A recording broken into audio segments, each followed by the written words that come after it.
Is the lord. Good morning to everyone. సామెతల గ్రంథం 28:25లో సొలొమోను గారు అంటాడు, యెహోవా యందు నమ్మిక ఉంచువారు వర్ధిల్లుదురు. దేవుని బిడ్డలారా, ఎవరికుండదో వర్ధిల్లాలని ఆశ, ఎవరికుండదో ఆశీర్వదించబడాలని కోరిక, ఎవరికుండదో 10 మందికి దీవెనకరంగా మార్చబడాలని ఆకాంక్ష.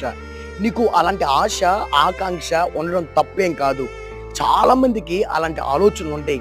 అయితే సేవకుడిగా ఈ ఉదయవేళ సమయంలో మీకు ఓ మాట చెప్పాలనుకుంటున్నాను.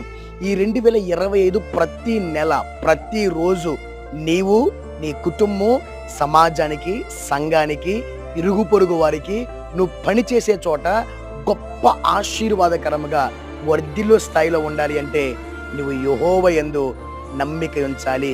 వేరే వ్యక్తుల మీద, అధికారుల మీద, రాజుల మీద నమ్మకాన్ని తీసేసి సృష్టికర్త అయిన యెహోవా మీద నమ్మకం ఉంచుతూ ఉండగా ఆయన మిమ్మల్ని వర్ధిల్లింపుకు తీసుకొచ్చును గాక. ఆమేన్.